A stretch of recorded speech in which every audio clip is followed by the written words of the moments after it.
Hello guys, for today's video, tuturuan ko kayo magluto ng Pansit Mickey.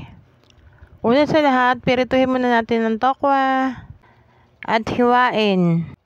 Tapos sa pinagpirito ng tokwa guys, lagyan natin ng bawang at sibuyas. Gisahin hanggang sa maging brown.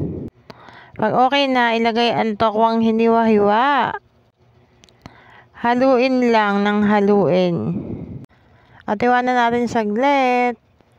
At pag okay na, ilagay na natin ang gulay. 1/4 na gulay lang nilagay ko guys. At ayan, halu-haluin natin. Simple lang ito lutuin, pero masarap to guys. At sige, halu-haluin lang natin. At ayan, halu-haluin na natin. Haluin lang natin guys para magpantay-pantay ang paglambot ng gulay. Haluin natin guys at pagkatapos lagyan natin siya ng patis. Para naman may lasa ang niluluto natin guys. Halu-haluin natin siya uli guys hanggang sa lumambot siya. At humalo ang patis na nilagay natin sa mga gulay. At ayan, halu-haluin lang natin guys. At ayan, pag malambot na ang gulay, lagyan natin liquid seasoning guys. At halu-haluin natin ulit. At ayan, malambot na ang gulay guys. At lalagyan natin siya ng tubig guys. Papantayin natin yan sa gulay. At papakuluin natin para lalong lumambot ang gulay. At ayan, haluin muna natin. Para maghalo-halo ang mga pampalasang inilagay natin. At ayan, tikman muna natin siya guys.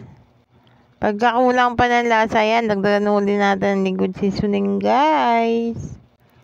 At iwanan muna natin saglit para kumulo. Pero lalagyan muna natin siya ng oyster sauce. Para lalong malasa at masarap ang niluto nating Pansit Mickey. Try nyo rin magluto na ito guys. Nako, pagpapawisan kayo sa sarap. At ayan na nga, kumukulo na ang gulay. Kaya pwede na natin ilagay ang ating Pansit Mickey. At ayan na nga, ilalagay na natin ang ating Pansit Mickey. Ilagay na natin lahat guys, ng mga pansit. At ayan, kumukulo na. Dagdagan natin ng tubig guys. Mas maraming sabaw, mas masarap. At ayan, iwanan natin saglit. At para madaling kumulo, tatakpan natin siya. At ayan na nga, kumulo na siya. Titikman natin uli siya guys. At hintayin natin siyang kumulo. At ayan na nga guys, kumukulo na siya. Lagyan natin siya ng magic sarap. Nakakapagpasarap din kasi ito guys, magic sarap. Kaya gaganahan talaga tayo kumain mamaya pag naluto na to. At ayan, habang kumukulo siya guys, halu-haluin natin. Ang sarap na ito kainin guys, lalo na pagka mainit ang sabaw.